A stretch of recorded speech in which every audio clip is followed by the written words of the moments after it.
So I'm going to talk for about 20 minutes or so on freshwater soundscapes. And this being a bioacoustics talk series, probably lots of you are very familiar with all kinds of different sounds in the terrestrial and in the marine environment, but perhaps fewer of you are aware of these amazing sounds that you can hear in freshwater environments. And specifically, I'm going to be focusing on temperate systems. So a bit of background really is that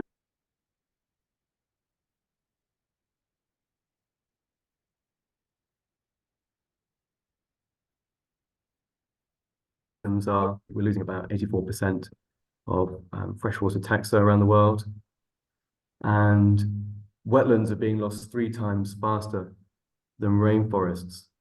And we're losing some really important habitats as well, like peatlands, that are helping mitigate the effects of climate change. And so it's really important for us to understand and conserve freshwater systems. And the way in which we traditionally have understood freshwater environments by using conventional monitoring methods, such as, like you can see here, looking for beetles and for bugs, small fish, by using a pond net. And this is a great way for taking stock of what animals you have in a river or in a pond or a lake. But there are some problems, as there are with other conventional ways of monitoring bird diversity, for example, in the terrestrial environment. But this one in particular can be invasive because you're in the environment thrashing around with a net. You're only really capturing one point in time, and it takes a lot of work. And you need a lot of expertise actually to identify these animals back in the laboratory. And so that can be very time consuming. And then, as in other environments, the benefits of acoustic monitoring are really seen in being able to scale up in terms of the temporal resolution. You can leave these things out there for months on end, but also spatially. And so we're starting now by using acoustic monitoring of freshwater environments, using things like hydrophones, and now more recently the hydromoth, the underwater equivalent of the audio moth. We're starting to get some really new and interesting insights into the way that freshwater ecosystems work.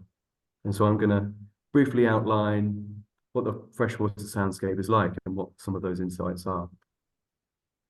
So like I mentioned, we know a lot about terrestrial soundscapes and amazing primate calls and the calls of bats. We know so many different types of bat calls, and we're able to use machine learning to automatically recognize these things.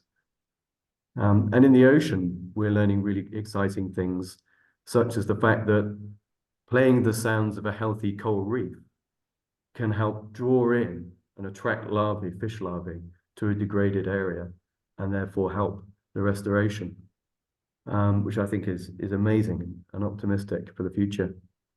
And then the humpback whales have these famous, almost hit songs, like the ABBA of the humpback whale world, and their songs can go viral through the oceans, and they're shared between species. And so all these really cool insights just from simply listening to the environment. But what about freshwater ecosystems? Well, the first study of temperate freshwaters focusing on their soundscapes was published in 2015, so really not very long ago at all. And here is a bit of a summary from Camille Desjonquière about what we suspect are some of the key sound producers in freshwater environments. And so this is just a bit of a snapshot from her thesis of what we think might be happening in France. But I think is a fair reflection of the temperate environment for this purpose of what we know. But the key thing here being is that amphibians we know make noises, crustaceans and fishes, but by far the majority of sound producers in the freshwater environment are actually insects. But in addition to insects, we also have aquatic plants, submerged aquatic plants underwater producing sound. And if I play this video for you here, hopefully you'll be able to see some tiny oxygen bubbles that are being released via the stomata of the leaf structure underwater. And as these bubbles are released, we think as a concentration gradient is reached, and then it's diffused out the leaf structure into the water. It produces all of these strange whining and ticking sounds that I'll play for you in a moment. These sounds are visualized in the bottom here as a spectrogram, and this is of the rigid hornwort. And a spectrogram is simply showing the frequency as a function of time of the sound. So this is the sound of an aquatic plant reproducing or photosynthesizing rather underwater.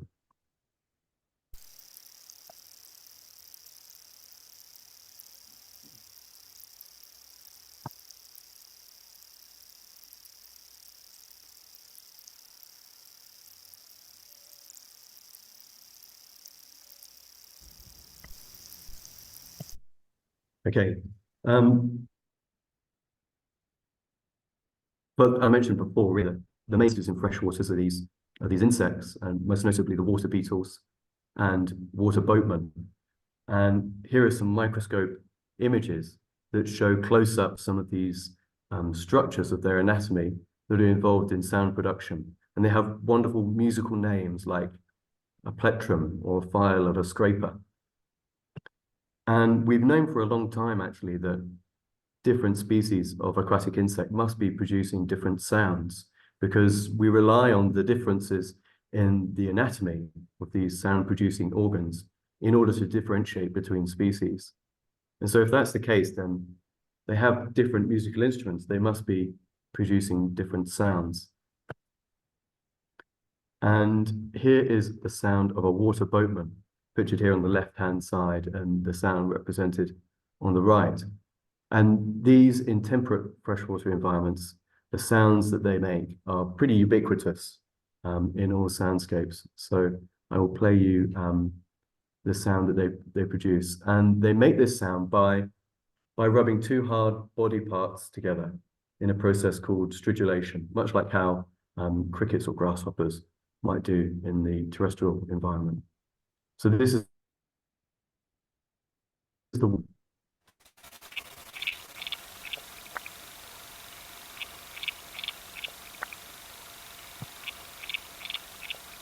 okay. And actually, there's a species of water boatman called the pygmy water boatman, which is capable of producing the loudest sound in the animal kingdom, relative to its, well, admittedly, very small body size. And it makes this sound by rubbing its penis up against its abdomen, and is listed officially in the Guinness World Records as having the loudest penis. I think a fact that Dave probably will mention as well, as it's a favorite in this field. So now I'm going to take you inside the pond soundscape and play you a video that really shows off the diversity, I think, of freshwater environments and how rich and full of sound they can be.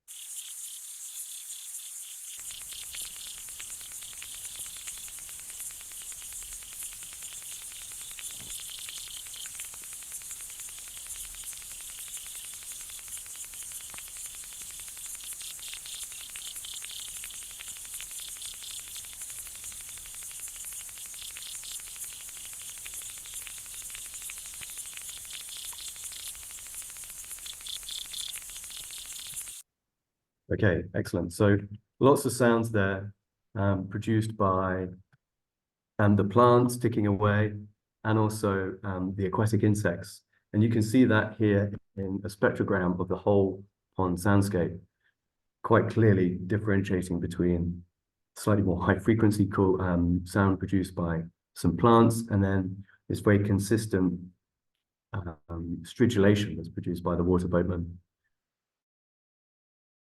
But it's not just these sounds that we can hear. There are also sounds produced by the decomposition of organic material in the pond sediment. And as methane bubbles erupt and pop on the surface, we can detect those too as well. So there's lots that we can hear all through multiple trophic levels of the ecosystem, from primary productivity in the plants multiple layers through consumers in fish and in insects, and then also the decompositional processes too. So there's a lot of information that we can gather from freshwaters by listening.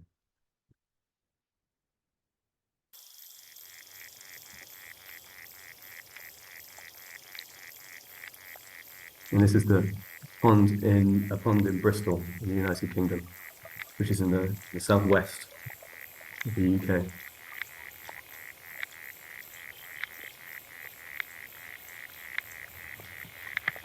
So yes, a lot going on.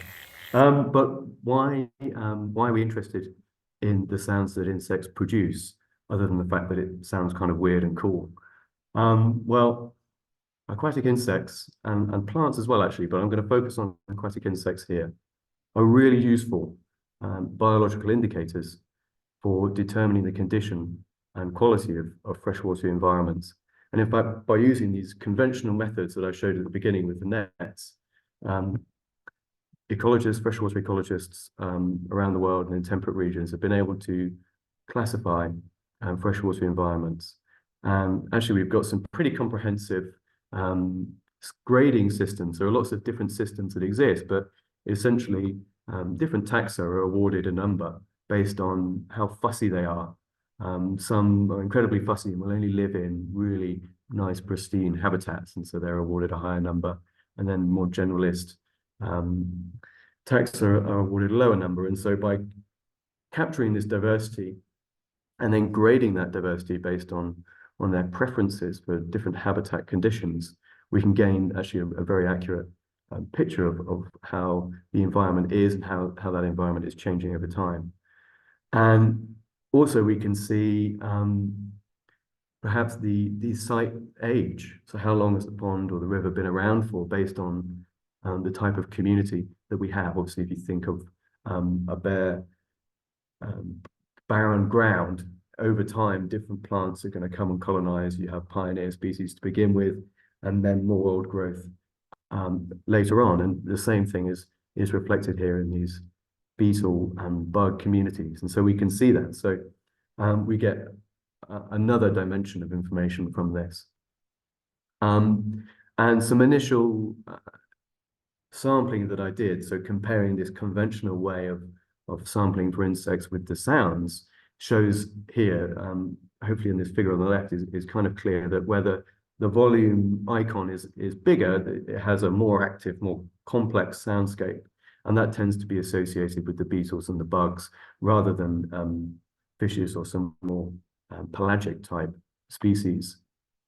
And actually a study conducted in Belgium a few years ago that sampled an enormous number, I can't remember exactly, but an enormous number of locations and water bowmen, showed that you could actually classify out different species groups based on environmental conditions fairly well. So this is looking pretty promising as a way of using bugs and beetles to try and determine different habitat and environmental conditions. But when it comes to the sounds, it can be a little bit confusing, and it might not necessarily be the case that a really noisy, complex pond is a healthy one. And it might be something a little bit more like this schematic here, that it's not exactly a linear relationship. And in fact, maybe some more degraded environments could be noisier because some of the more generalist taxa are some of those noisier critters. So there's a lot to unpick here before we can really accurately start determining the condition of an ecosystem based on just the sounds.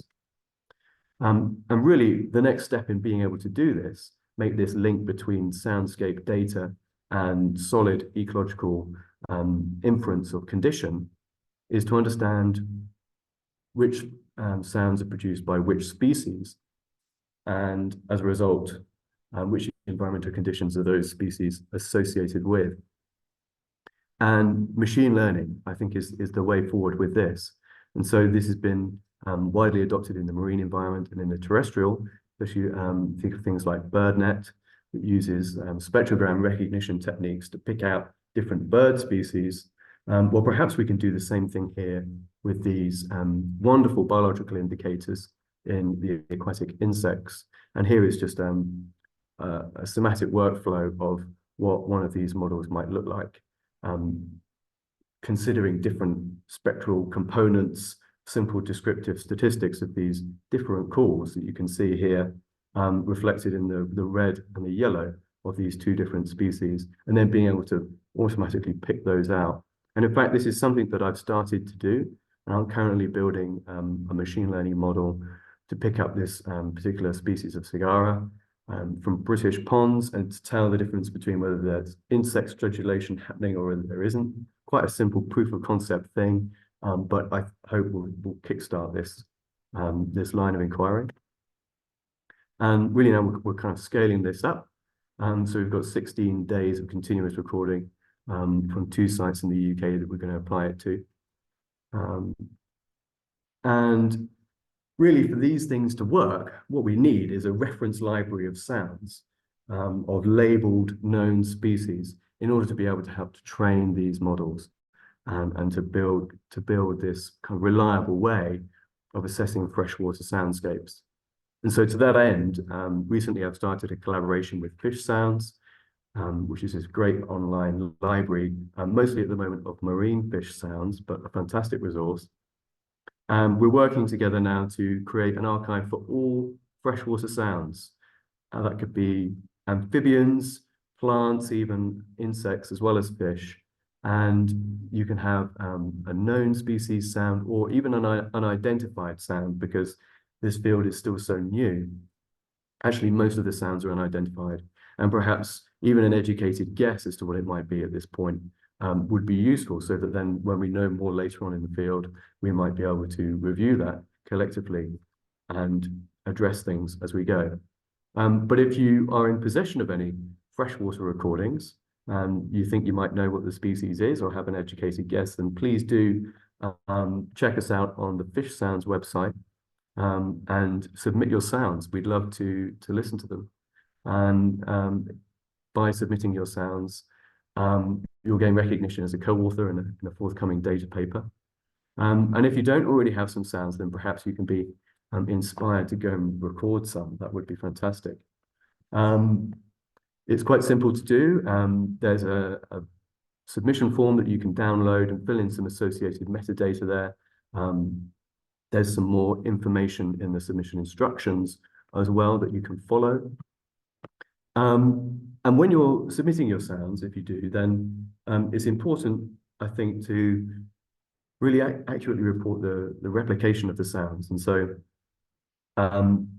it's good to distinguish, I think, between true replication, as in sounds coming from different individuals, and then also different call types, which here are visualized in yellow, and different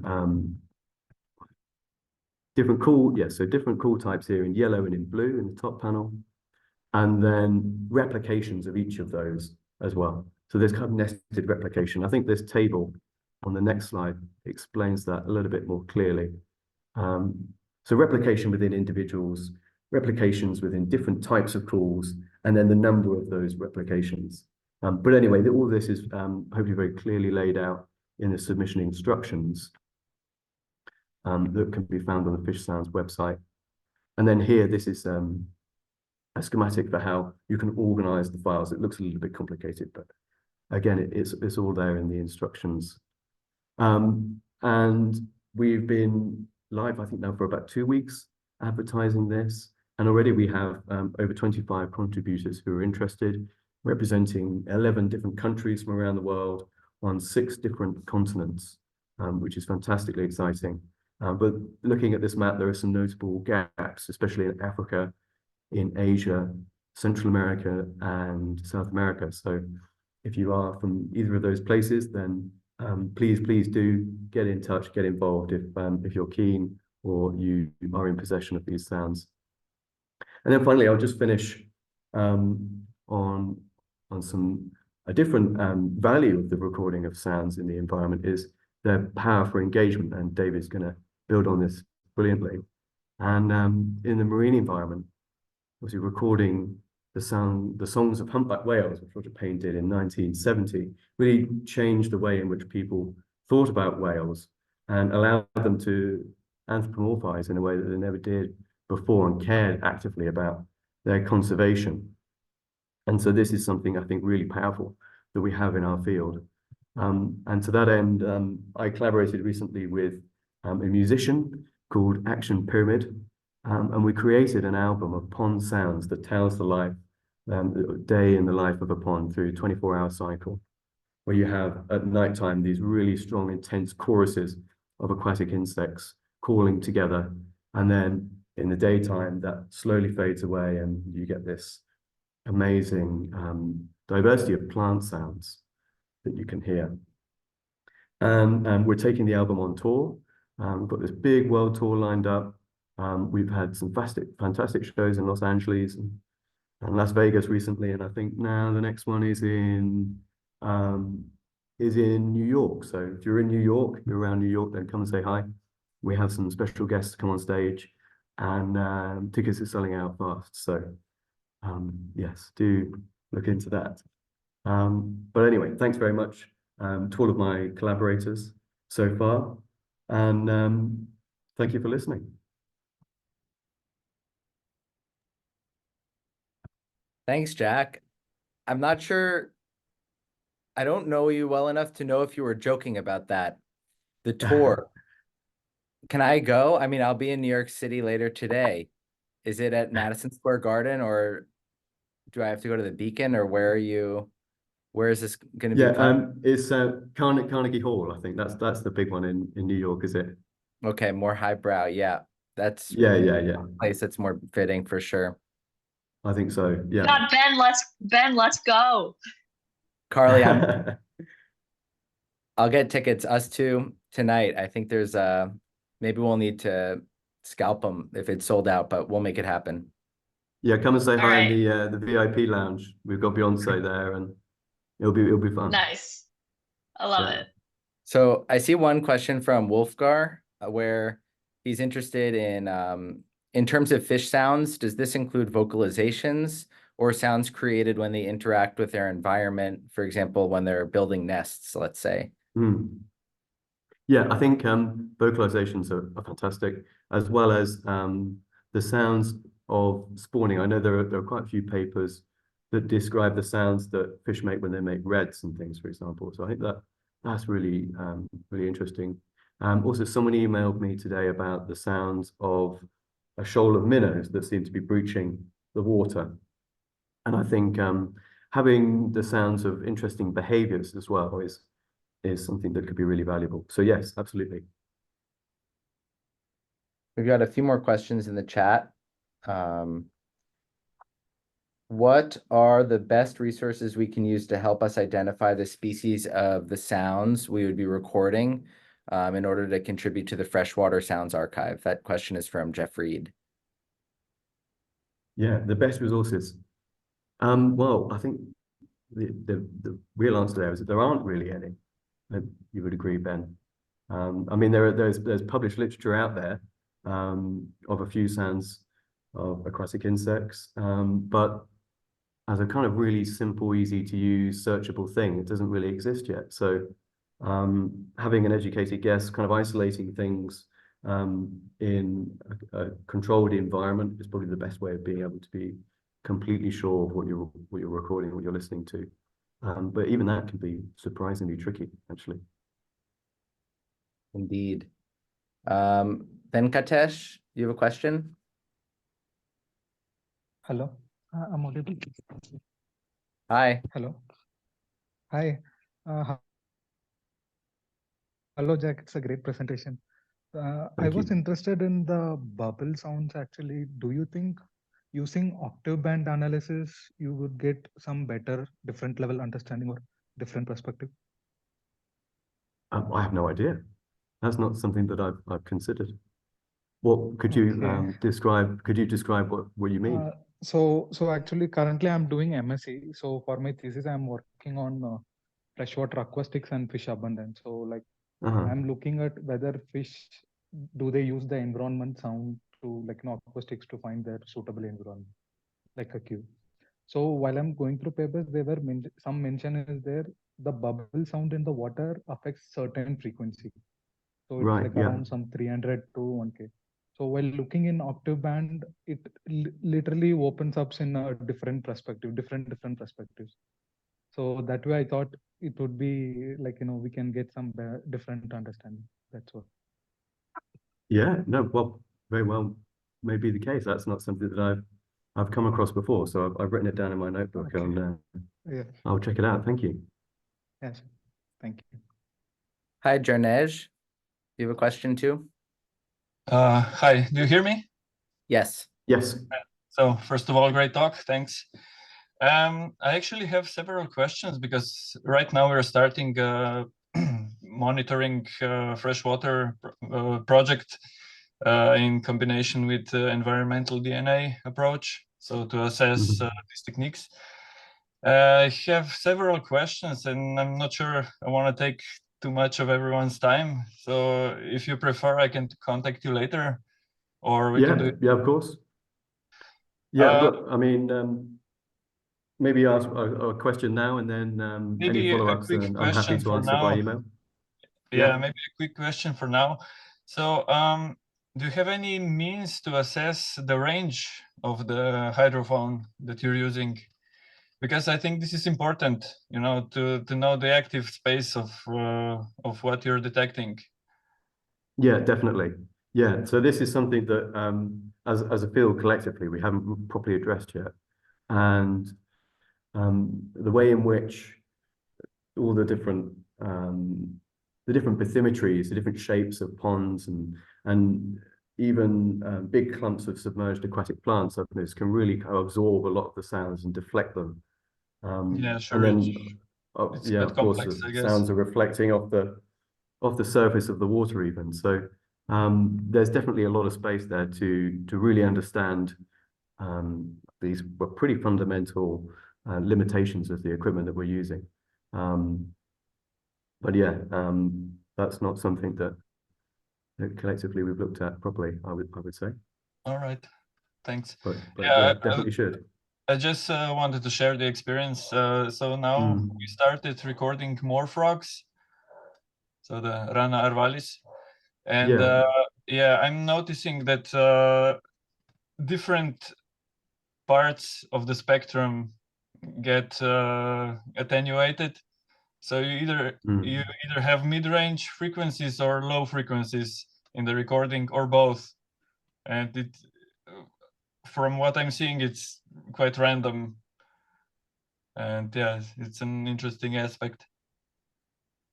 Yeah, I mean, the physics of all of this gets very complicated. Yeah, I will definitely send some recordings your way via the. Please do. Thank you. Pingy. So yeah, let's stay in touch. Perfect. Thank you very much. Thanks. That's great, Jarnej. I see, David, you've got a question, and also I think the floor. Yeah, I have many questions. I'll just ask two short ones. Okay. How common is the use of penises for making sound among water boatmen? Is it only Micronecta Scholzi that does that, or do they all do that? Or do we even know? I don't know. Yeah, I mean, You won't know anything about that. Is it just obviously it's a great question. A viral science story about water boatman penises that's been blown out of proportion for years? Yeah, or is that's definitely true. That it's a viral story that's been blown out of proportion. But yeah, that's a very good question. I mean, if it's a really effective mechanism of making sound, then logically you'd assume it'd be more widespread. I don't know. Do you know, Ben? If it? Yeah, not sure whether we know. To my second question is, does anybody have good footage of these insects making the sounds? Because I've seen a lot of photos and videos of them, but they're kind of swimming around, and maybe Camille has some lab videos, but I haven't seen any really good high resolution videos of these critters making noise while they're doing it. And whenever I fished them out and put them in glass bowls and stared at them for hours, as Ben can attest, they get kind of silent when we're watching them. Yeah. Yeah, I've been involved in the supervision of a undergraduate project in Germany, where we were looking at the sound production of a water boatman, and we got some pretty good underwater footage, I think, of them making the sound, along with some scanning electron microscope imagery. of those structures. So yeah, hopefully we can publish that soon. And how were they making the sounds? What were they doing? Oh God, they're using all these strange structures that I can't quite remember the names of, but using these kind of ridge structures on the hind legs, essentially, Okay. and rubbing them together. So yeah, not a penis rubber, that one. Maybe it doesn't. Maybe it's all made up. Maybe. No one has seen it. I mean, I personally haven't seen it, so. I wouldn't assume you had seen it. It's a strange thing to assume. And one other question is, you know, I have tons of recordings of ponds from all over the world, including some areas you have no recordings from, but I don't really know what's there. And so if I was going to start to submit to the archive, I would feel I didn't have enough information to submit these things. Like it would seem inadequately documented to be worthy of going in the archive. Am I correct in that? If I don't have all that because, yeah, I think because we know so little as a field collectively, yeah, even quite, you know, quite strange guesses are pretty good, and we can start getting this record and then refining that later. And I think that if it might be quite difficult or very difficult to say that you've got this particular species unless you've recorded it separately in a tank. But what we are, I think, confident at this stage of doing is saying, this is a sound produced by a plant, or this is a sound produced by a water boatman or a water beetle, for example. So we can get to that kind of taxonomic level, and then hopefully as time goes on, knowledge increases, we can help refine those. Okay. Sounds promising. One quick other thing, then I'll start my own presentation. Have you listened to the wilding.radio page where they have non-stop hydrophone recordings going 24 hours a day from a beaver pond in Sussex somewhere? No, I haven't listened to that. They have so much material.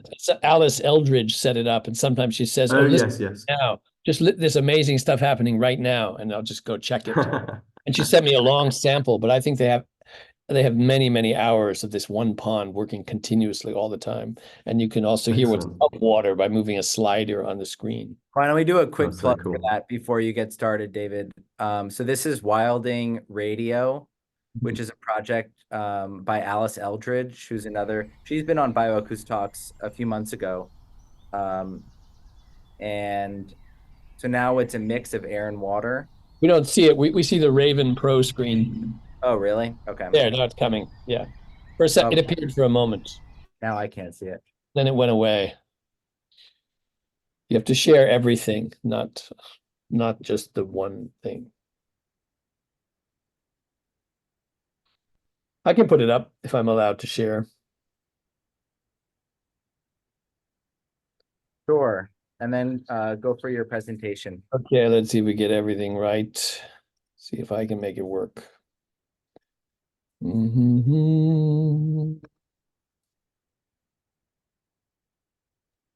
you see it? What do you see? What do you see? Spider. You see what? We see the website. It looks good. Yeah. Okay, so here is above water and below. Ah, it's quiet right now. Maybe dead. But the idea is quite effective and simple, above and below. But below isn't working right now, but it's technology. Let's see what happens. Okay, can you see this? Yes. Okay, so we have like I have like 30 minutes at most to present to you. I represent, you know, someone who's a kind of artist, a musician working with these sounds, also a professor of philosophy and music at New Jersey Institute of Technology, and a writer of numerous books on music and nature. Why Birds Sing, Bug Music, Whale Music, Survival of the Beautiful, Nightingales in Berlin, and Secret Sounds of Ponds. And here I'll show you a 3-minute film of me focusing on bugs, but just on kind of why I do this. And then we'll move on to ponds. I'm so happy to be invited today to play along with this distinguished orchestra. These guys are really old school, and there's so much wisdom you can hear from them, the real greats. We've got Carolina ground crickets, bush katydids, tree crickets, and a whole distinguished ensemble.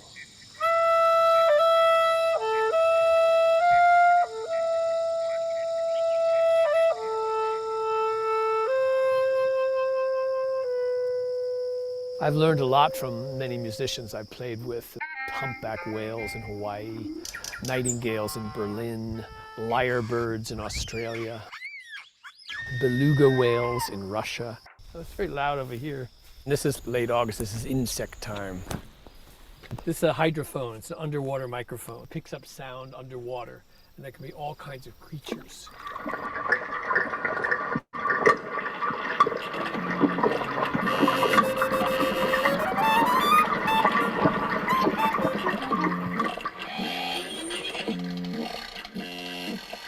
Whole human interest in noise as music, technologies that make washes of sounds, distorted guitars, electronic instruments. It all comes back to this world of bug sound.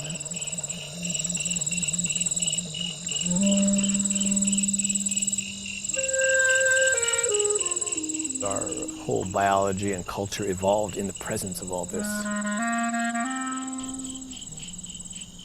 That might got someone the idea to start having a rhythm and shake something. These layers of rhythms. One is going, another's going, and then the katydids are going,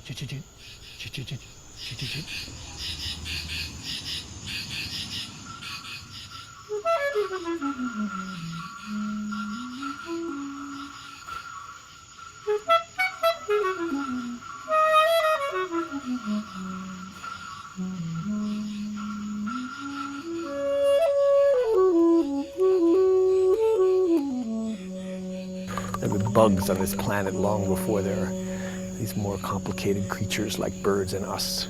So this is like some of the oldest music you'll ever hear. Bugs are our ever-distant ancestors. We're hearing some connection to the voice of the ancestors.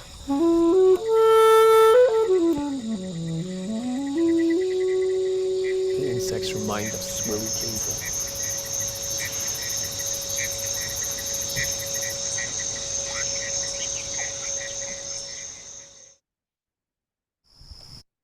Okay, so sorry for any scientific inaccuracies in that presentation, but you sort of get the idea why sounds that at first might not seem musical to everyone might end up inspiring music and be really interesting musical collaborators that you can play live along with. Of course, you can take the sounds, turn them into anything, but the idea of playing music live with musicians who just don't happen to be human has always interested me. And the latest project I did is Secret Sounds of Ponds, which directly relates to today's topic. I'm so happy to see so many people that have been part of this project in this call. Just yesterday morning, I was with Cheryl Leonard in San Francisco recording a pond in a Golden Gate park. And we had a little speaker out. If you play underwater sounds for people as they walk by, you have all kinds of interesting conversations. So all the more reason, just like with humpback whales, we should listen to all the sounds and music of creatures out there. Now you know what this is already on the cover of this book. And there's an album that goes with it. Like all music today, it's released in many different forms. You know, it's what we're talking about. For science or for art, you can cast the hydrophone into the water and wonder what happens. Here is, people don't think plants make any sound, but here's a little image of from Grand Manan Island, dragging this hydrophone along. It was silent until it was next to this plant.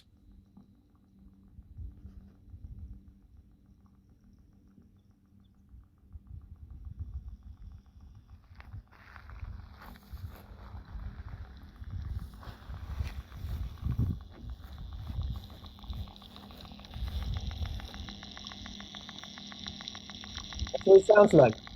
It has a little feedback giving it the plumbing sound. It's kind of a cool music with that.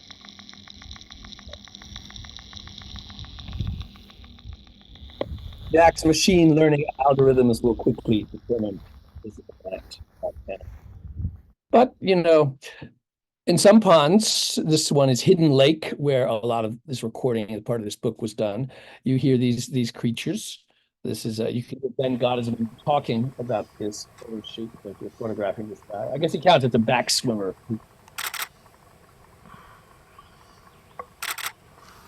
And as you know, people who take pictures of these fish them out and put them in glass bowls, and then you can photo them. And they're incredibly beautiful. You can see at least all the things that might make sounds. I believe this species kind of goes sort of like that. I'm not sure. But sometimes you have these recordings. This one is from the Hudson Valley Nature Center in Cornwall, New York. It's either a clear example of animal versus plant or an example of ambiguities where sometimes we can't tell. I would say that was an animal. These are plants.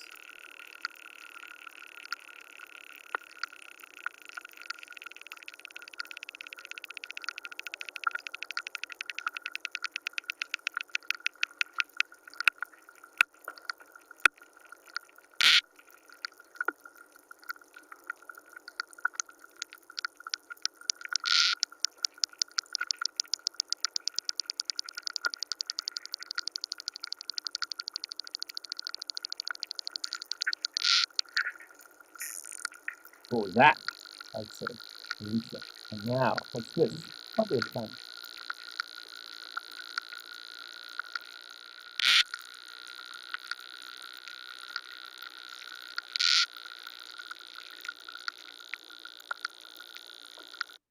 So these are the kind of identifying scientific questions. Is it animal? Is it a plant? What kind of animal? What kind of plant? I think it's fascinating, as Jack brought up, to think that maybe certain kind of sounds we can use to determine what kind of plants they are. I had never heard anyone suggesting that before, but why not? But of course, as a musician, you're interested in the musical possibilities of a composition like this, maybe intentionally, maybe inadvertently made by the mixture of plant and animal, this kind of combination of sounds that is so organized with this regular beat, the swells of sound, these interventions. It's certainly like music. Here is a visualization. I was using Amadeus Pro before. This is spectra layers. Ben and I often talk about spectra layers. What did they design this for with these cool colors? I don't think they designed it for this. This recording is a mixture of sounds of the pond and me playing electronics live with the pond. So it's a kind of ambiguous visual document, but you hear at least the aesthetics that come from this sound.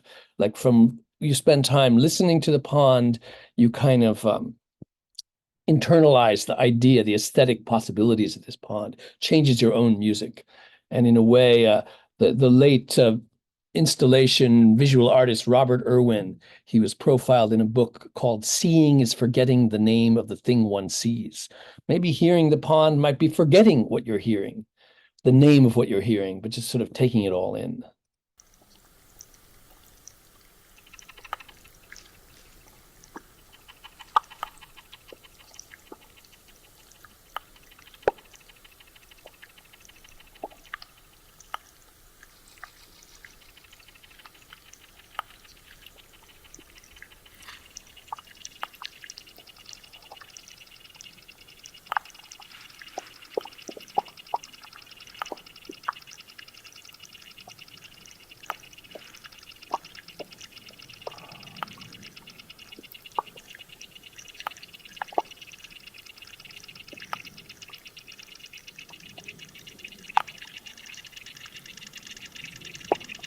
So here you have a live blend of actual sound from the pond, live at the pond, along with samples of the pond played along back and transformed to kind of musically explore the possibilities in the rhythms of insects and plants.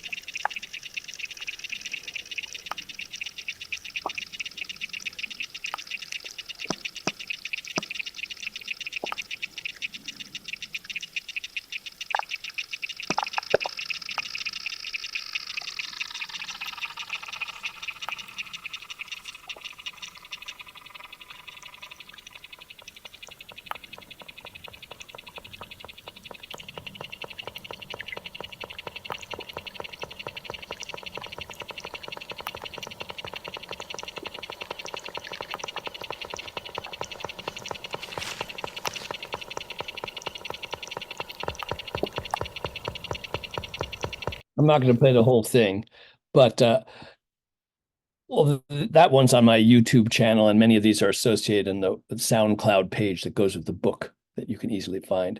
But, you know, I also was interested in how these sounds inspired people who knew nothing about them. So I would record pond sounds and often take a sample of one, several minutes, not necessarily trying to identify everything that's going on, but look for some aesthetic quality. Like, okay, these 3 minutes are really interesting. And then I would send these recordings to people and see what they might add to them.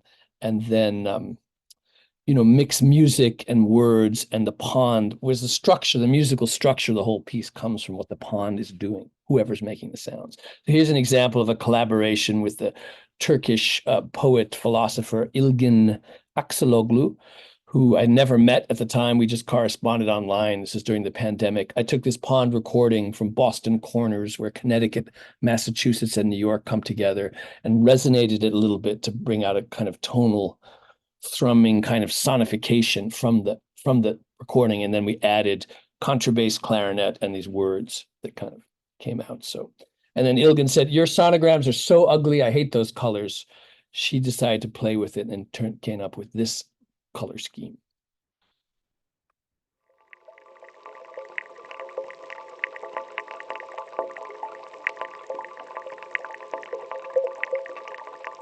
To go over this quicksand of quicksand.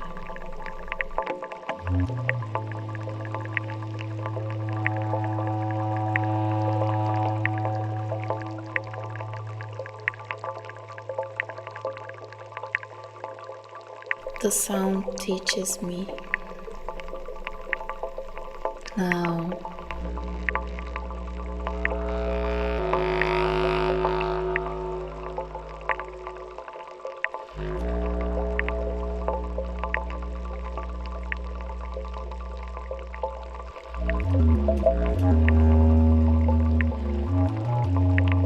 I love you too.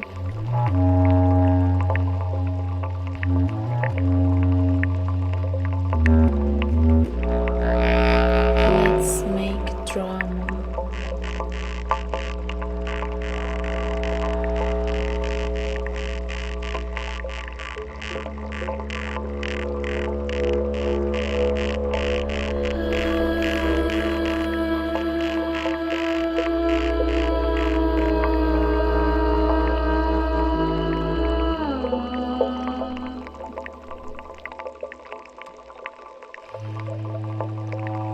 There is no gap.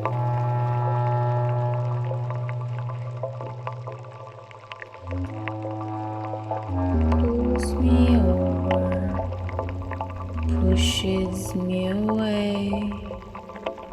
Pull me over, push me away.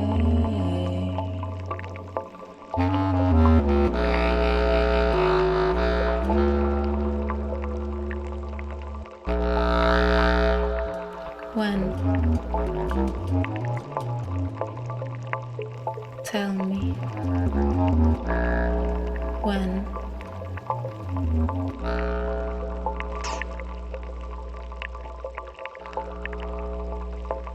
I say when. The sound says now.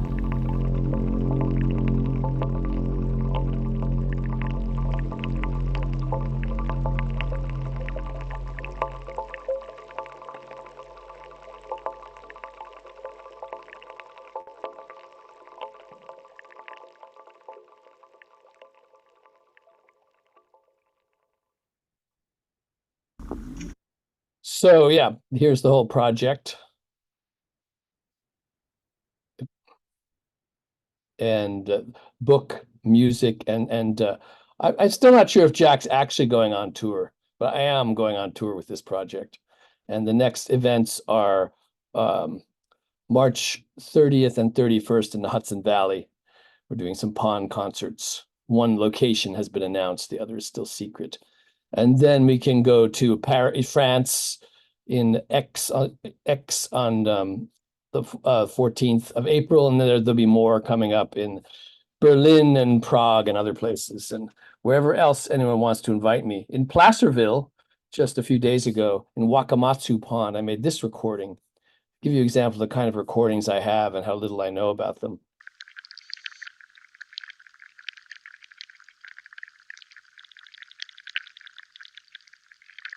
You have, this is maybe 40 minutes or so.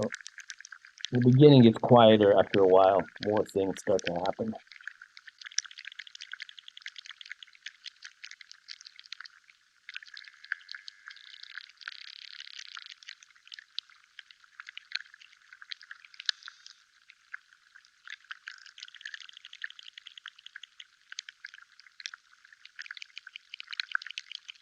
I don't know. I wouldn't believe all those clicking sounds are plants. I think some of them are creatures somehow.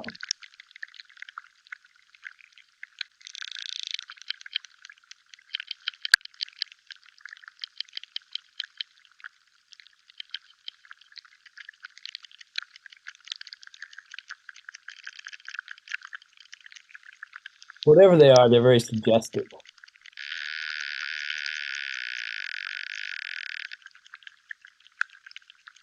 Here's a good one.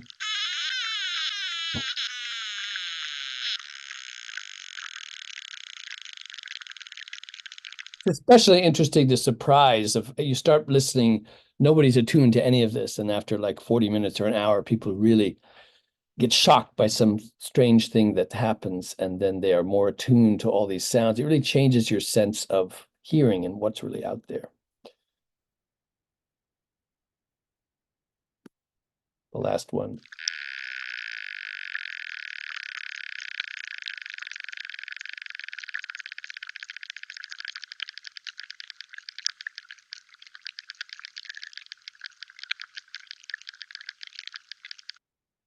So anyway, some people might ask, why do you find this interesting? Like, why do you take these sounds that seem kind of alien and celebrate them? And the more time you spend with them, the more they suggest a kind of musical possibility and things that first seem just like noise. And I find that kind of fascinating. And I've also collaborated a lot with scientists. Recently wrote a paper decoding mockingbird song, explaining what mockingbirds are doing. They don't just copy other birds. They have a whole kind of musical kind of strategy for taking the sounds of other species and messing with them.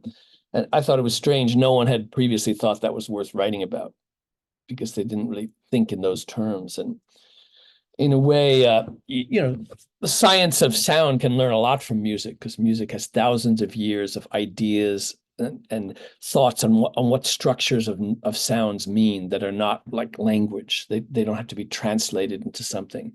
But musicians have thought for a long time on what a sequence of sounds means, how it can have some value without standing for something, without the function being the answer for what it means. And so it can be very useful to bring in insights from music when you're trying to make sense of sounds like the ones we're looking at right here. What is this? You can look at musical ideas for what's structured here and not just get frequencies and data out of it. That being said, science and art have very different criteria for truth, what you're allowed to say. I can make one recording and say, wow, this is so beautiful. I want to celebrate this. I want to present it. I want to do something with it. But to make it scientific, I would have to do that 100, 1,000 times, have a lot of instances of repetition and data and suggestions, statistics to show, yes, this means this happens in this place all the time. And then you could conclude, more sort of scientific results from something. So they both the different kinds of human meaning that work different ways. And I think it's important to recognize the difference as you're trying to put them together.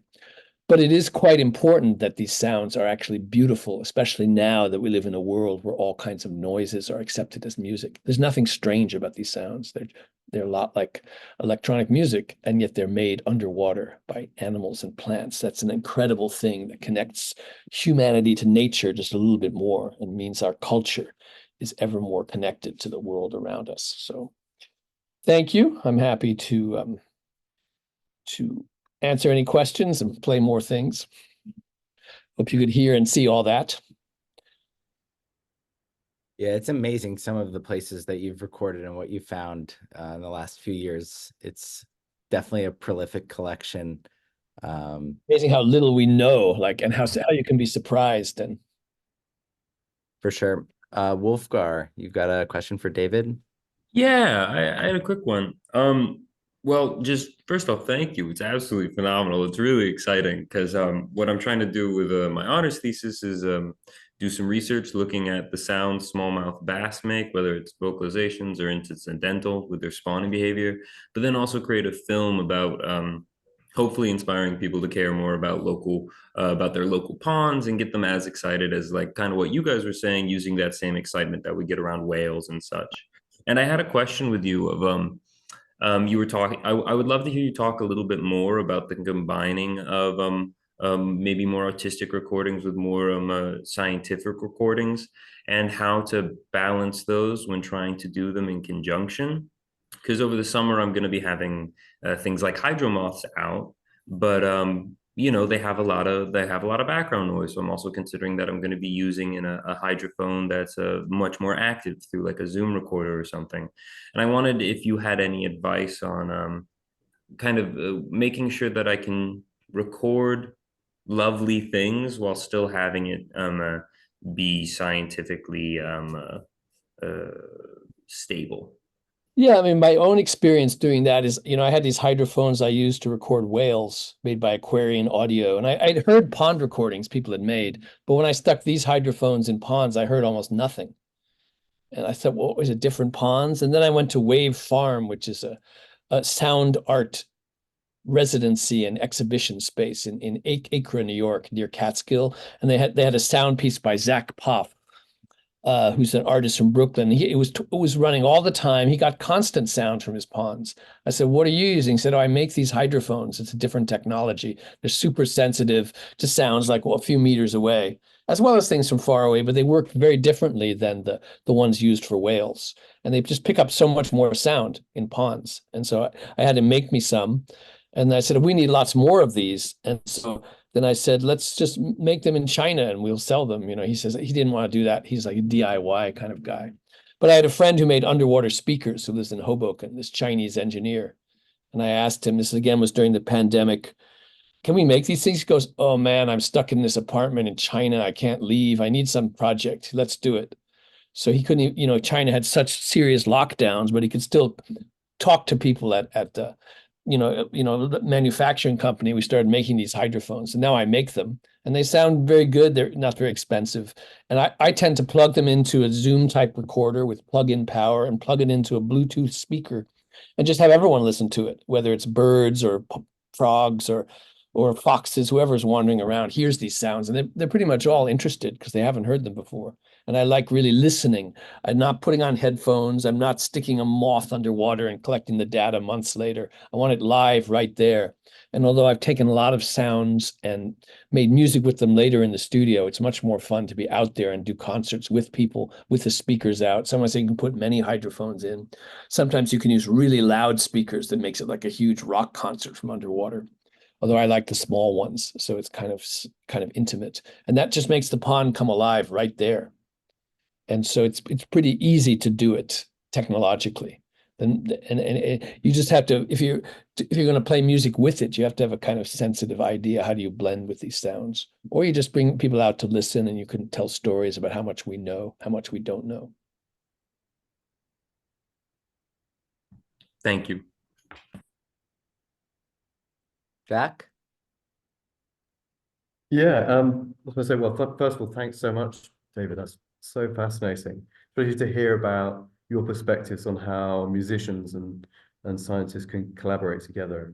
Really interesting to, consider the many hundreds of years that people have been thinking about sounds in parallel but very different ways to the way that acoustic ecologists have. I've got a couple of questions, but first of all, I wondered whether you'd heard of someone called David Delahaye. Yeah, I've been working very closely with him over the years. He uses my hydrophones, and he's doing all kinds of things. Yeah. And now he said he wants to distribute them in the UK because it's a pain paying taxes on stuff when you mail to the UK from the US. Yeah, well, now, so, yeah. Did you see his Scottish TV show that's in Gaelic where they lugged a grand piano next to a pond and someone's playing a piano somewhere in Scotland with live hydrophone sounds? It just came out a few weeks ago. That's awesome. Yeah, no, he's doing really, really cool stuff. So yeah, recommend having a look at him if other people haven't heard of him before. Yeah, Tom, he wanted to arrange some London event with all three of us, and you should be part of it. So we should do that. Yeah, 100%. Just has to organize it. Yeah. I was also wondering, is there a particular type of freshwater sound that is interesting to you as a musician? Is there something that caught your attention, your ear? Yeah, I think the complexity and the mixture of rhythms against noise, and sometimes, having rhythmic plants is really interesting against insects and kind of that ineffable quality when you just have several minutes of something that really works. And also a lot of water boatmen. I had the experience last year, the same thing that was in that paper that talked about the incredibly loud tiny bug penis story. Like, when they put the microphone in the water, it was so loud they were sure there was something wrong with the equipment. Yeah, I've often thought that. And the same thing happened to me, even though I knew the story so well. I went to one pond, there was nothing. In another pond, it was so loud. It's like, what happened to this thing? And they were just there that day. And then I stayed for hours and played along because it seemed like this rare opportunity. It was just about 1 year ago, exactly, a little bit later in March. This is the time.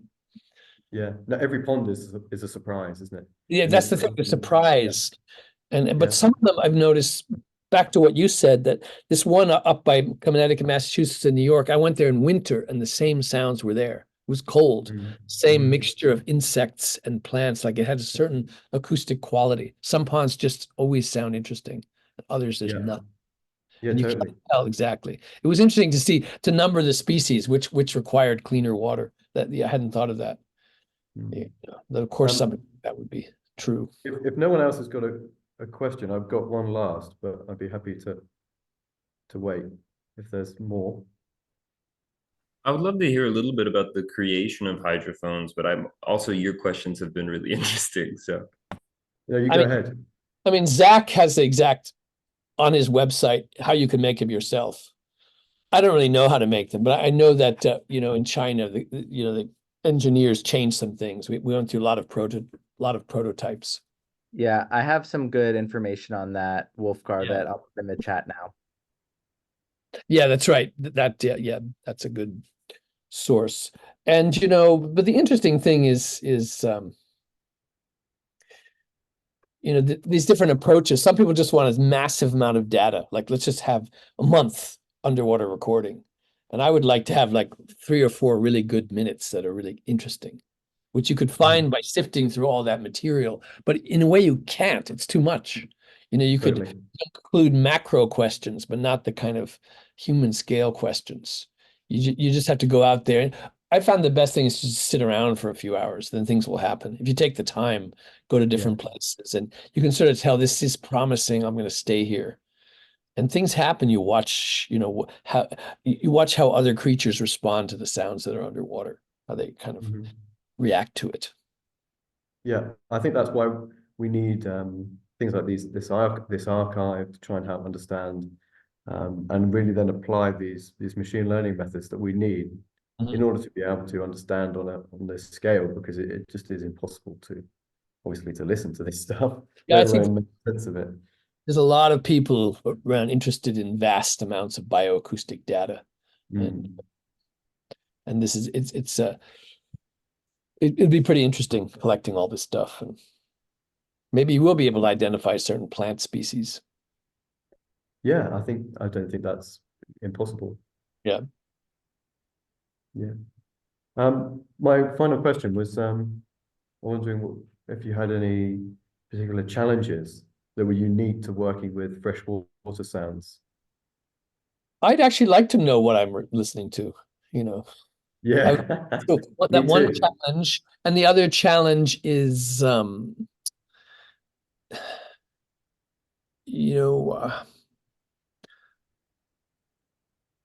let's see. I mean, the technology is working pretty well. I think getting people to how to talk about it. The whole book is like a struggle to know what should be said about this. What can be said. And I'm one thing I'm really interested in is improving the visualizations. Like I really think all sonogram visualizations are subpar. They could be so much better. All of them. They could really have different colors. You really should work with data visualizer and artists. And I've done some things with National Geographic on this, with whales, but it could be way better. Just the way that the mathematics is applied to visualizing, it seems kind of like the same way it's been done for like 50 years. It's I'm just thinking now out loud that maybe Yeah. something like a VR headset experience. You could do that, but yeah, I think, but then that's just a weird 3D thing. But just even in 2D, different colors should come up. Yeah. Like the way Spectre Layers makes those colors is it splits up the recording as if it was piano, bass, drums, vocals, and guitar, which it isn't. It's a pond. So that's why the colors are sort of random. And Yeah, true. they said that they didn't really know how to train it to identify different things. You can also do transient versus noise versus tonal, but that doesn't look as nice.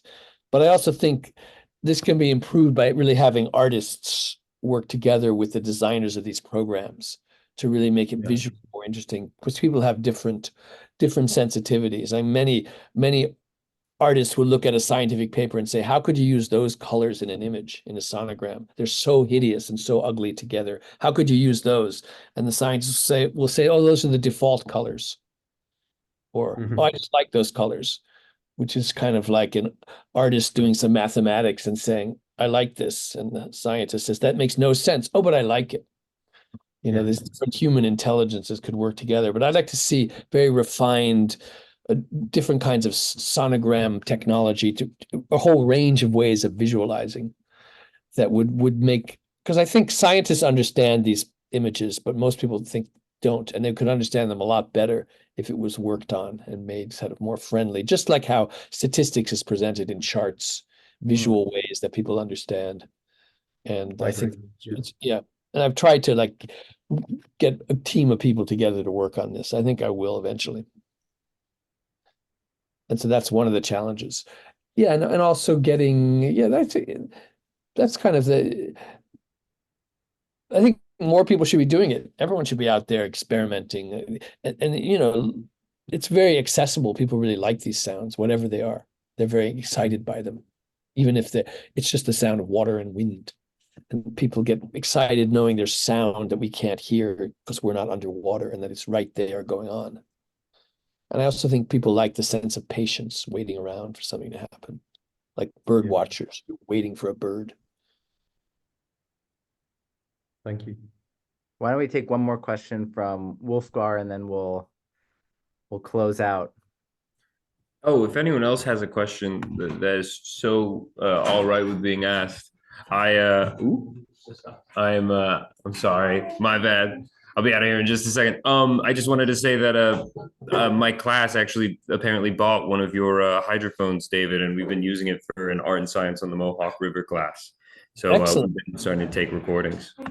Here's where you can get them. Yeah, and so and then I had a little discussion with people from Aquarian Audio, comparing the hydrophones. I says, yours pick up nothing in ponds. And he said, oh, I tested yours, they're highly inaccurate. They're just emphasizing these frequencies. I said, well, those are the frequencies that are there. I wouldn't say yours that pick up 0 are accurate.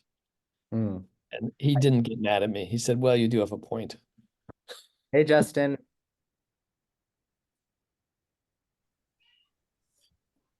Yes, Ben.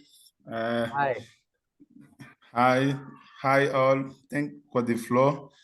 I have just a quick question for Jack. So congrats to you all, Jack and David, for your presentation. Jack, please, I would like to know, I was so impressed by the CPI plot that you used to show how the macroinvertebrates are indicators of the water quality. So I would like to know what software you use and also what script you use to do this plot. I would like to know if it's the R software or what software you use to do that. Thank you. Thank you very much, Justin. So, sorry, just for clarity, you're referring to one of the spectrogram images. Yeah. And is it the image of the overall pond soundscape, or is it one of the water boatmen in particular? Okay. Which one? I mean, I'd be very. I think it was which one was it? The script you use with two axes to maybe show the relationship plot. between the species and the environmental parameters. Yeah, the CPA plot. Oh, okay, yeah. So, right, I'm sorry, I'll just do as quickly as I can. So I think you're referring to, perhaps if I share my When screen. you show the macro invertebrate as indicators So, of the are you water. referring to this one here? Yeah, yes, this one. Yeah. Yeah, so this this actually isn't mine. So this is from this paper here. Okay. If I can share the link. Oh, well, here we go. If I share this with you, then you can go and have a look. Oh my goodness. You can make a plot like that using R Yeah, for sure. Yeah. totally. I mean, I'd be happy to send you some code as well to make one. But this is the paper for that plot in specific, that figure in particular. Okay, thank you. Thank you for sharing this. Thank you. Yeah, My apologies for the background. I'm currently in the field. Oh, cool. Okay, thank you. Yeah, enjoy the field. Thanks. Thanks. Okay, well, why don't we call it for our first BioacousTalks session of 2024.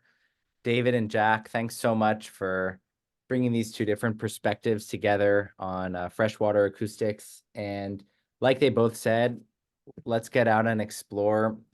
All of us have water nearby, and you can make your own hydrophone. And let's get out there and start recording. Certainly, it's been inspirational to know David and get out recording more in my nearby habitats. So thank you both again, and we'll be back in 2 weeks for our next BioacousTalks. Thanks, Ben, for inviting us. Thanks, everyone. Thank you very much, Ben. There. Thank you all for questions and everything. Thank Ben. Thank us. Thank you. Thank you, Justin. Take care. Bye-bye. Bye. Thanks. Bye.